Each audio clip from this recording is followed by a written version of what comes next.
Hi there, guys. Hang on a second while I manage my glasses.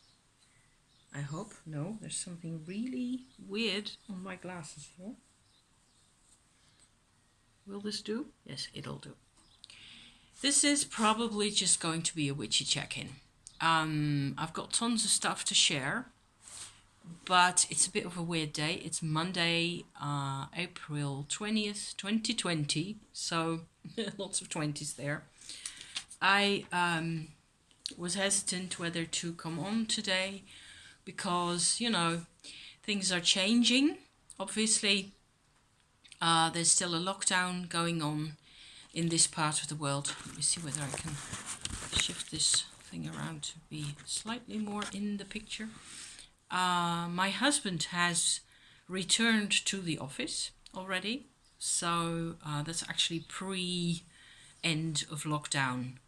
The decision was basically come from, up higher in the chain of command, where he was basically told to get his ass and his his materials and his files back to Central Station and back to the office, and just get in with the crowd again, with the people. Not the crowd. There's not a crowd. There's just, I think, 3 or 4 others at the office, but they need him there. And I think it's completely fine. We've been sort of, it's a big house, so I can't say we've been cooped up together, but I have been dragged along in his types of vibration and in his maelstrom with clients, and especially what with, at the moment there's all this stuff going on where people can apply for money from the government in the Netherlands to support them, to help support them through this corona crisis, financially and economically and so on. And my husband, being in administration, he has to, help them fill in the forms for them, or, answer a gazillion phone calls a day. And it's been quite hectic. And so I've been having a bit more of a hectic style of life, what with all that, over the past 4.5 weeks or so. And so now I am alone in the house again, and I've just spoken to husband in the office over the phone, and it's fine, and it's very quiet. And I have to basically figure out what to do with myself when I am left to my own devices again. So it's kind of different, and it takes me a day or so to straighten that out. So there's also a vibrational part to this tale, so that's why I decided to come on after all and first do a kind of a check-in, kind of a business, and then hopefully I will manage to talk about the vibrational business as well, because it's worth, no, there's a couple of things that are really worth talking about, I think. So, but that's in a bit. Other than that, it's another really nice day. There's a lot of sun. I don't know if you can really see that there's quite a lot of sun out here. See, there's the sun. So I will be also getting back outside in a bit. There's a bit of wind, and the trees in my garden are just, blowing in the wind, and you can probably hear that. And it's rather nice and quiet, and still another thing that I wanted to mention, I don't know whether you've noticed where you are, the air is so clear over here now that I've never seen this. And we talked about this yesterday. We were walking through the village and noticing how absurdly angelic nature is looking at the moment, what with all the little blossoms and flowers everywhere. We were walking. I wanted to show you this. Maybe later on in the week I can, take you there. There's a park and a grassy field in the middle of this village where the mayor's office is and all that stuff. There's grassy fields, not a field, a lawn, big grassy lawns. Okay. There's daisies blooming at the moment, and we were walking with our backs to the sun in the direction towards the biggest conglomeration, if you like, grouping of daisies. And of course the sun was in our back, so it was shining full on the white petals of the daisies and reflecting right back at us. And it was like, it was a spiritual experience. You know, I mean, I've never had a spiritual experience with daisies before. It was like everything is sparkling and twinkling, and even in the further distance, where, I mean, I have glasses for a reason. I can't normally see all that well in the distance. Everything is crystal clear, and we were walking around through the village and all over the houses and everything, everything is so sharp. And we do not have, like, it's not like the atmosphere. Okay, the atmosphere is clean, obviously, and there's a bit of wind, but it's not like, it resembles the type of atmosphere that you can get sometimes when you're up high in the mountains, like that. And so at 2,000 meters altitude or something like that, which is like 6,000 feet, something like that, in other measurement. And even just as I sit here, there's a birch tree right there in somebody else's backyard, and every single leaf is shining. It's gleaming in the sun, which is what it's always done. But it's like there's a different relationship, and that's what I also want to talk about, because I got a lot of stuff to talk about. I always do, hopefully. So maybe I hope you enjoy what I'm bringing here. It's a different relationship. The world is changing. I'm completely confident the world as we experience it, all of us, is changing, and we have to come along for the ride in one way or another. We have to figure this out, how we can be a part of the new world. And I think for a lot of us, our position in the world is changing right now as well. So all this so far, all those 6 or 8 weeks that we've already been in all sorts of turmoil and scared and or angry or reactive in whatever way, you know, having a hard time keeping our stuff together, keeping ourselves on track to whatever extent, whatever that means for all of us, you know. In the meantime, under the surface, I feel very strongly, more and more, that all of us need to figure out, not necessarily intellectually, but in here somewhere, what we desire from life and what we are willing to give and what we are willing to participate in, and how we are going to interact with things the way they are going to be and not the way they used to be anymore. And I've had several occasions where, in terms of invisible vibrations, you know, there were vibrations that I encountered which I then had to, you know, extract from my own field because they were molesting me, basically. Vibrations that were about the content or the message of the vibration basically was keeping things as they are is okay and is safe, and never mind the details, you know, whether people suffer, whether animals suffer, whether plants and trees suffer. Never mind, things as they are supposed to be, the things that as they are supposed to stay that way. That type of vibration, clinging to the old. I extracted that stuff from my field as quickly as possible because it's just not something I can deal with. I can't live in connection with that type of a state. It gives me headaches. I have been in the luxurious position where I can update my energy field as I please, you know? So, of course, I have been moving towards the light and towards more movement, more freedom of movement, more. I like it when when people are feeling expansive and hopeful, that kind of thing. So I needed quite big helpings of that myself. So hence the process. So I've seen that to be one little sign in a world full of signs, I think, where there's so much going on that you don't necessarily see or you can't necessarily point out to yourself. You have to trust.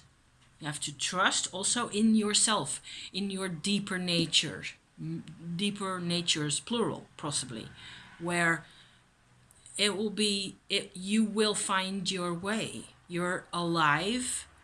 You're a child of life. You will find your way if you don't mess it up, And it's about trusting. Also, is about acknowledging and sensing resistance. If there is pain, where is it and why, and what does it have to do with? That's maybe the most valuable little moral that I can hand to you here. If there is pain, there is a reason for that.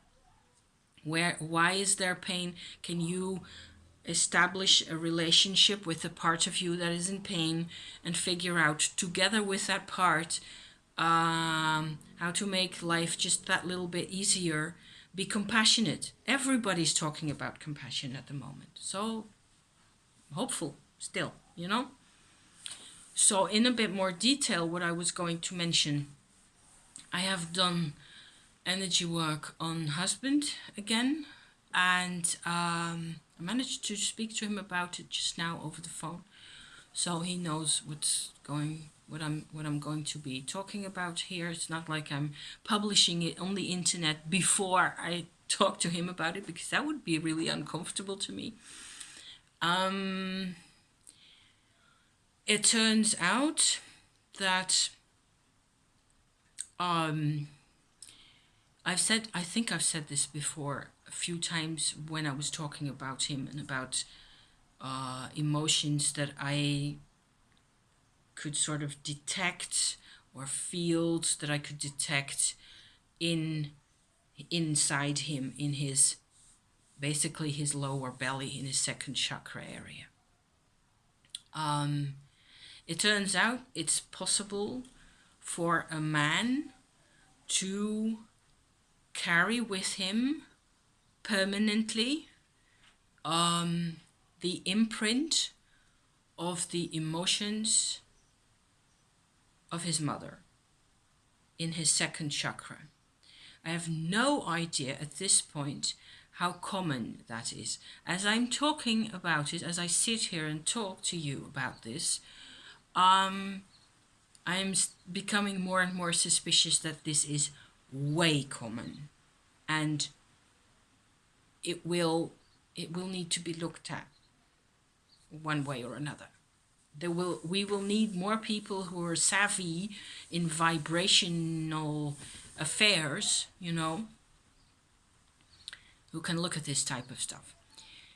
Anyway, what I did is, this time I have noticed before, so my husband is one of a set of twins, where the other little twin brother, was absorbed or died.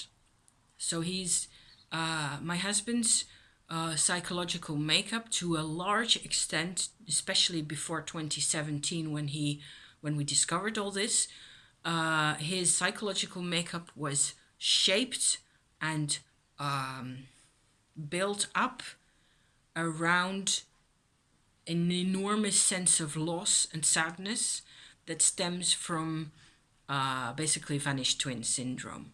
So that's a thing right there. So if you Google vanished twin syndrome or womb twin survivor or some terminology like that, you can find lots of intel. It may be interesting. If this appeals to you, if this is something that jives for you, then you should look into it, right? It's personal, and it doesn't work that way for everybody. It looks like there's more twins, more pregnancies start off as twins or multiples apparently than is known. I am not sure of any numbers, but there's different intel on that as well. Doesn't matter. It depends on us ourselves whether we relate to this type of subject matter. If alarm bells go off in your head, then there's probably a reason for that, right? But it's not the same for everybody. I am not a vanished twin survivor myself. I have no clue other than I look at this stuff from a deeply informed, hopefully, a vibrational standpoint. So I can make out all sorts of emotions. I also know my husband personally very well. This is our 34th year together, so that's an age and a half, right? And I know what he's made of, and I know how he feels. And I can also see one very typical pattern for him, and which is something that loads of people do, especially men, but not only men.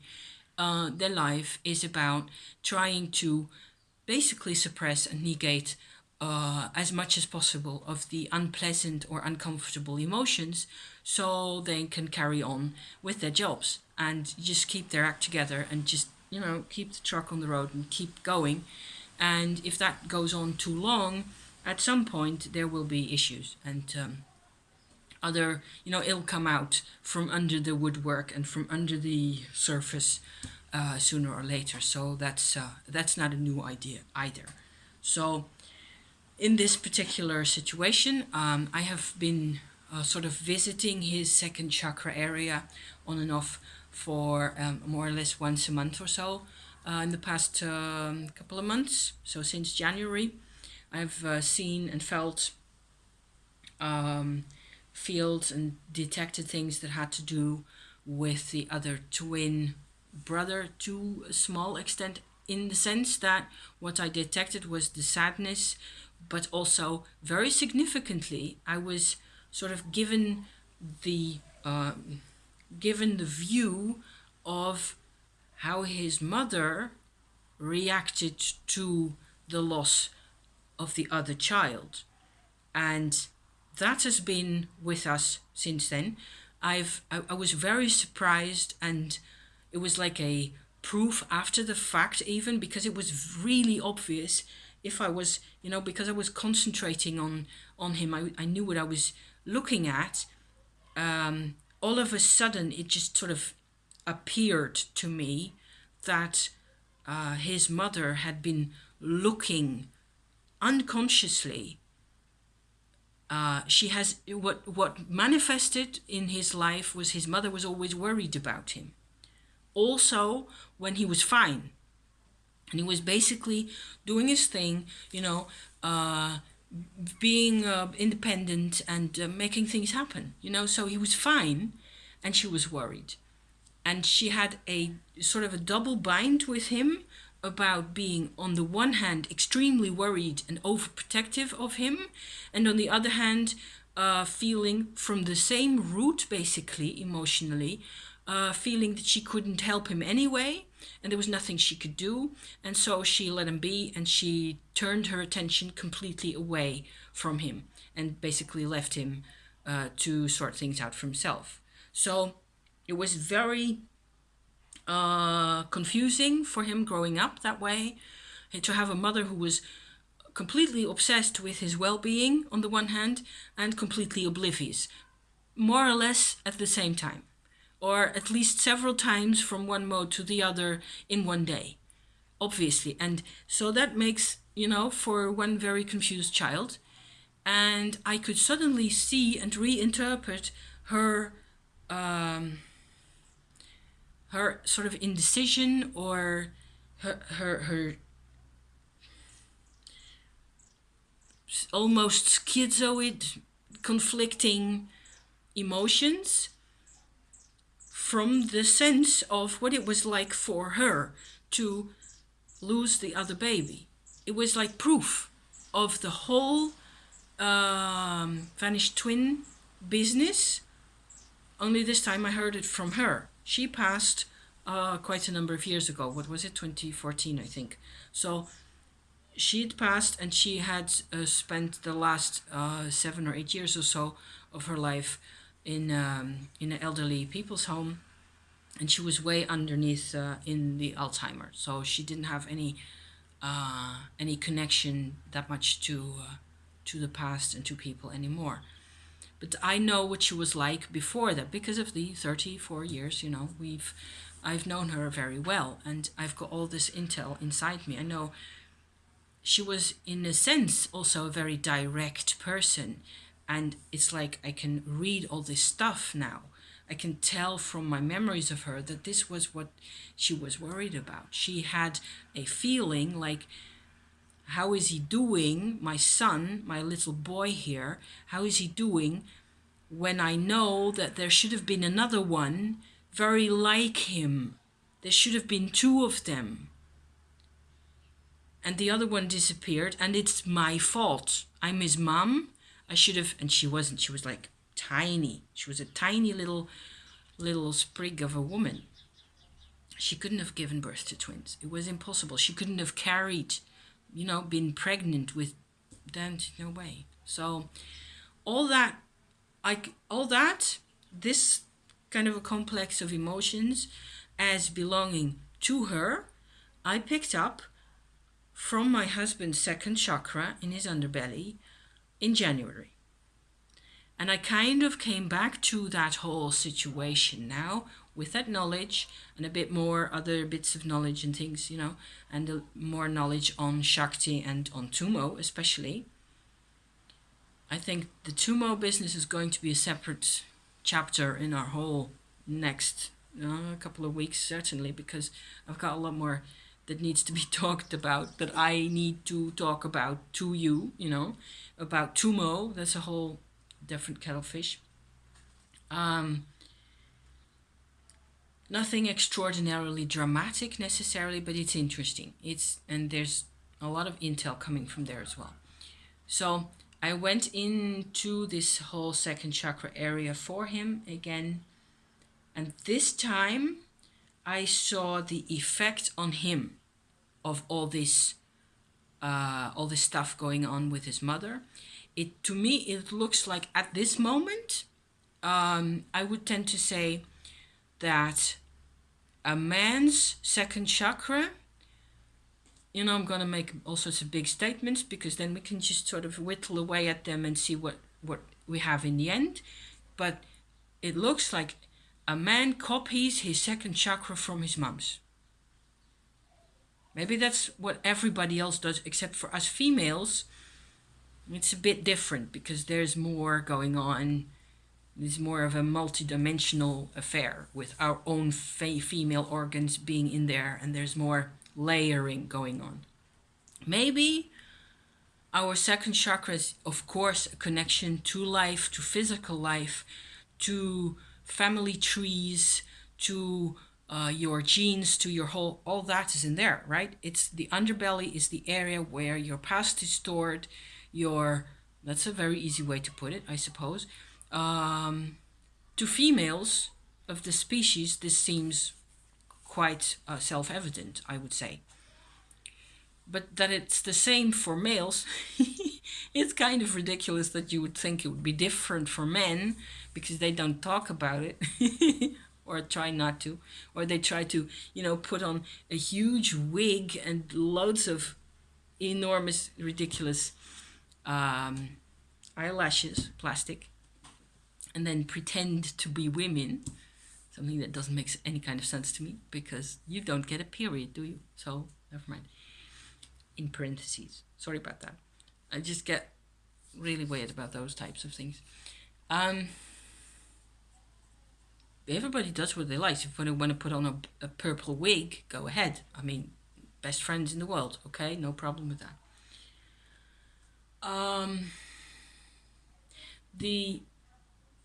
What I noticed was this time I was looking at the effect of all the emotions, the effect of also something I noticed in January, not having the female organs that have to do, so the uterus and the womb and the ovaries and all that has to do with that part, basically the twin or the birthing and the pregnancy part of the emotion, because that's only a part. It's an important part, but it's a part of the pattern of the emotional makeup in there. If you do not have those organs, it becomes a lot harder to understand. So that's the problem for the man in the questions. He needs a woman who has access to how her organs are doing, right? To connect the dots, basically. And having said that, the chakra, his second chakra, the way it was at the beginning of the process, this is where it gets interesting.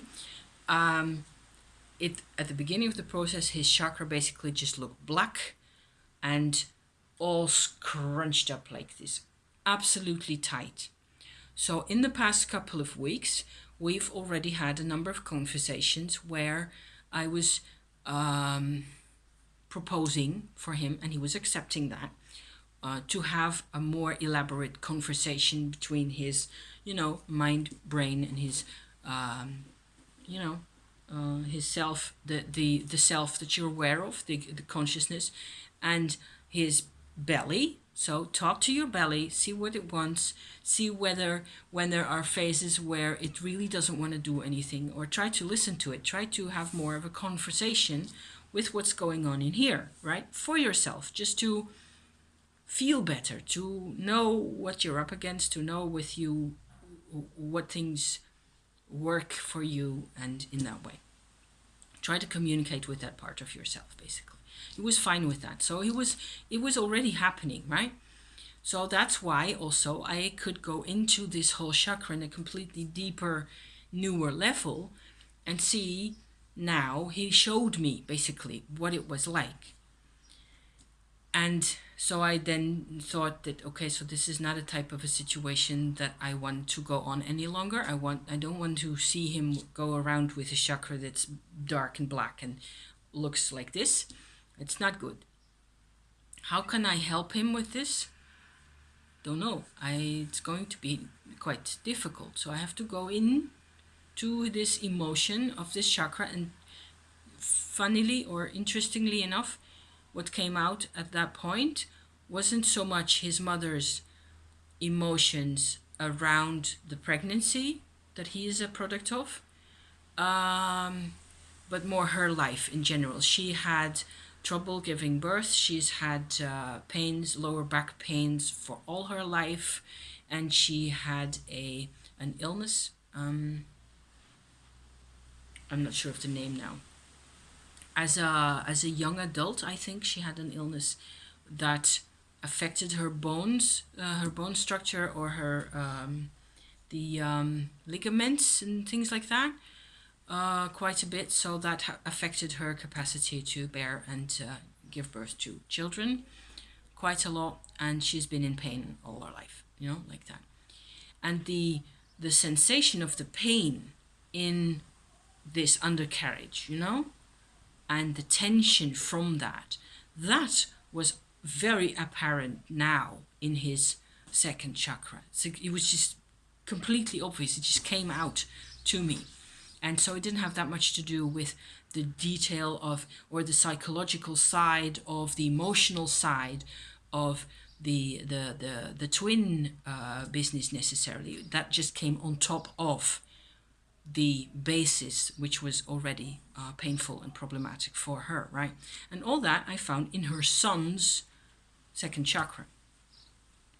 So I could tell I was kind of communicating with that emotion, sharing in the emotion, and that helped, because that helped in January as well. It's possible to go into somebody else's field like that, into such detail, and share in that emotion and in that pain and in that load, and the field responds to the fact that it is seen. It sounds like quantum physics almost, doesn't it? It responds, it reacts positively to the fact that there is awareness from somebody else who resonates with it on its level. That was really nice to observe both times, both in January and yesterday evening. But I felt that what with trying to get this chakra to unfold, to unscrew it open, open itself in the end. If that's what I was going to try and achieve or contribute to, I was going to need to do a very focused type of Shaktipat, basically. For more intel on that, see the playlist that has Shaktipats in it on my channel. It's where you, if you have enough practice working with Shakti energy, you can focus it in such a way that another person's Shakti energy is invited strongly to come up and make itself known, make itself felt in the other person's life. So that's basically what Shaktipat is, right?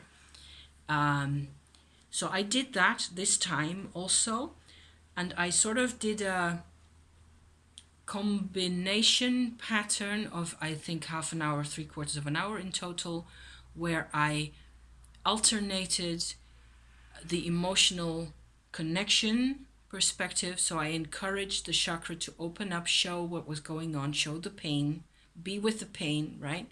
And then it became, in the end, more accessible to its own Shakti energy gradually in the course of that period of time. And so once the Shakti, his own Shakti, not mine, doesn't have anything to do with me, I just give the impetus, it's the way that works, I wanted his own. I didn't want to do any healing. I didn't want to stick any crystals in there. I didn't want to, let the good God take care of the things. This way, he establishes a completely new relationship with his own Shakti energy. And or the Shakti energy establishes a relationship with him. Finally. So that worked, and it took, like I said, in the end, I suppose I was in that stage of affairs for about 20 minutes or so, just basically balancing back and forth slowly between seeing the emotion, yes, I know, but here's more energy for you to. And once it started accepting, so this is basically also Shakti energy work, like I've been going on about for a year or so, on which is another, playlist on the channel about Shakti energy work, this time with somebody else, somebody I'm very close to, somebody I can, I can monitor really closely. I'm very motivated to not put my own troubles in there. Why should I? I want to help him, to make it better for him. And he's healthy, and he's been healthy, he's good, he's okay. It's just that he could really use this. There was room for improvement, in many ways. Certainly in terms of having enough energy for this crazy job of his, and making sure also that he'll finally have the connection. Now he should have the connection. And it's kind of affecting me as well, where I can sort of feel like an echo in my own underbelly from what's happening with him, that he's got, of course, his attention, he's off to work, so his attention, his focus is completely on the job at hand, and he doesn't really have time to think of what's happening in his in his lower basement. So describing at length, because I think nobody else does this type of stuff, so I think it's worthwhile anyway.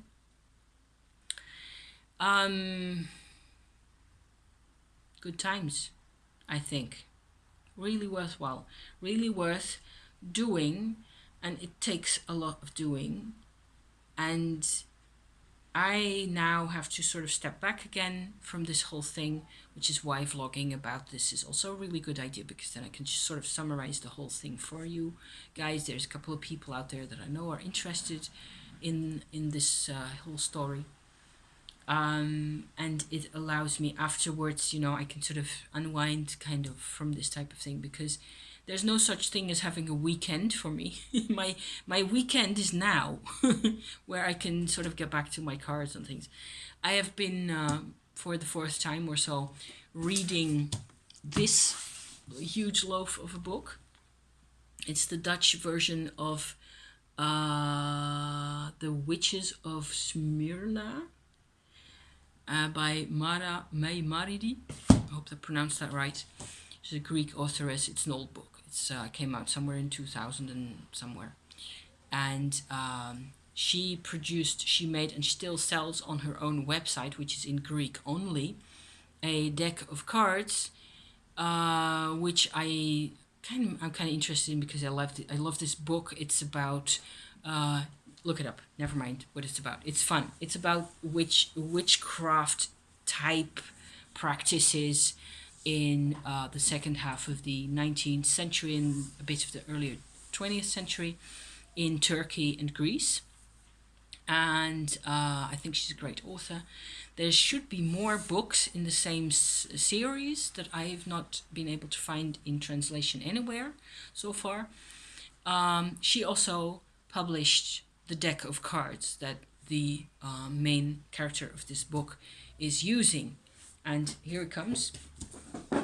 I have made, of course, my own teeny tiny little version of them.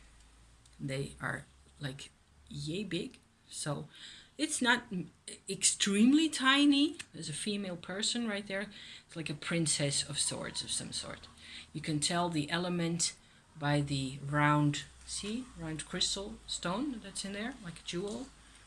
And there's a Lenormand type card, and it's not a tarot. This is a tombstone, and this is like a horse. There's 4 horses, and there's 16 people, 8 females and 8 males in there. There's 4 horses, 4 different gemstones, 4 spirits, and there's a lot of here's a gemstone card. Looks like that. That's the same diamond as the one with the girl right there. Here's I think a king, which would be a king of cups then in our more or less tarot based interpretation. And the rest of the cards are Lenormand deck cards to a large extent. Here's a garden card that has a little fountain basin right there. There's an owl. And there's also a camel card, see? So I had a lot of fun printing those out. I found a Turkish website that has the file of the images, just the pictures of the cards. Let me see. Oh yeah, I have to show you these as well. There's an anchor, another typical Lenormand card. A great excuse for me to do a lot of research around where Lenormand cards actually come from. And I will put a couple of links in the description because it's worth checking out, I think, for card people. You know, people are fond of cards. Dog card looks like this, and so on and so forth. These are from the Turkish version. The Greek version of the cards is different. And I should also point out that the cards that are for sale or used to be also on Amazon, they're not anymore. They're still there, but they're out of stock or not being supplied anymore, or out of print, or whatever it is.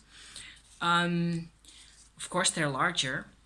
Also, the image, the person like that. The card is bigger with the person being the same size. So you get a lot more border type image, you know, around the face of the character that you are looking at or working with. There's also 4 spirits that look like this, like a spirit of the gemstone in question. The gemstones are diamond, ruby, emerald, and ebony, which is black wood, not a crystal necessarily. So this version, I said, I took the pictures from a Turkish website that has slightly different. Here's another cute female. Look at that. That has a slightly different imagery. Some imagery is exactly the same as the Greek edition, and some are different. So I'm curious to work with these. There's, funnily enough, I'm picking up on all sorts of interesting things, even though I think this is probably my take so far is that this is 90% sure the authoress, Mara Memarides' own invention. Okay, that's what I think. I think she made this up. She felt that it would be nice to have, in the context of her fictional work, to have a deck of cards that they would use, and she felt that she needed some aspects of tarot, but rather subdued, and using basically the court cards from the tarot in with a Lenormand based type oracle, which is very practical, a lot more, like somebody said in their blog post, a lot more event based. And so you could use it also in magic and spell work. This deck, still in my little salt box because I still have to think of a bag to put it in. Of course, I want a Peggy bag, but they're not up at the moment. See, 2 more Lenormand cards. The clouds and the key, and lots of people. And for some reason, I've been drawn. I liked the book. I've read the book several times over the past 4, 5, 6 years or so. Each time it's a large, it's a hefty, meaty novel. So there's lots going on. It's the action of the novel actually takes you through a period of about maybe 50 years or so. So there's a lot going on, and it's really a novel that you can sort of get back to when, life is complicated around you and you just need a really nice meaty book to take your mind off things. That's perfect for me, that type of stuff. There's lots of Oriental sort of interesting looking mysticism. There's goddesses and not too much, there's food and there's pretty, there's business, lots of talk about, new business being started and people trying to be independent and money and all that. So lots of practical considerations as well. Surviving, So I was interested to work with this deck. At some point I will. I haven't yet. I've just yesterday finished edging the images in different types of inks and things. So I will probably also need to put a layer of varnish over that to protect it and to make the colors become, slightly more cohesive, to get better cohesive images. I will do that at some point when the wind has gone, because if I put them outside to varnish, I have a spray can of varnish, If I do that now, all my cards are going to be in the neighborhood, sprawled out with the wind, carrying them out there. So, I think that's basically what I wanted to share. Lots of things going on, too much really, and lots of people are also in trouble and in searching for new ways and new ways of making sense of things, and we need to basically also find ways to come out of the lockdowns wherever we are at some point soon, and take stock where we're at then together, all of us together, So maybe I can share one more point here. I have my great large tarot journal in here, and this is one thing that I wanted to show you. So there's a couple of those Deste cards from the novel. This is what I've been doing. This is an astrological chart for late February. It's my card spread that I did the same day. Another card spread that I did that had to do with a particular astrological state of affairs that was important for me, for my in connection with my birth chart. I did a couple of witches runes casts at some point, and I also started writing again, which is like a huge deal to me. I have also restarted oil painting. Oh, finally, you know, in a completely different style, and I am probably sure that there's quite an influence from the French painter Chagall in there that I've watched recently. So these spreads here have to do with my what it looks like for me to write, what it looks like for me to paint. And especially the last one was interesting, this one, because I had like a card for the painting work I had done at that point, Friday in the afternoon, which was the card for that was an 8 of Cups. And then I asked, what am I without painting? I got a Queen of Wands, which isn't bad. What am I with painting in my life, with oil painting in my life, specifically? Not inks and not drawing and things, oil paint, like at the world. So I was impressed, duly impressed with that. And so I took a picture and I mailed that to myself, and I printed the whole thing out. And what I'm trying to show you here is basically this way I really keep track of a sort of a process that's been, you know, there's loads of stuff like that here, but this is all very disjointed. This is from here, it's basically all sorts of decks that I was interested in or that I thought about working with, or you know, lots of bits and things. But today, what with, you know, this lot here, it actually makes sense for me to end up here and to have a lot more confidence in my own creative abilities, which is like, yay, because that makes me happy. All of it makes me happy. The creative abilities themselves make me happy, but especially having the confidence to actually go and do the thing. So I hope that's inspiring to you. Gosh, 50 minutes. Quit now, okay? Thank you so much for being here. Thank you for watching. I love you to pieces. And please be well. And I hope to see you again next time, okay? Ciao for now. Be well. Bye-bye.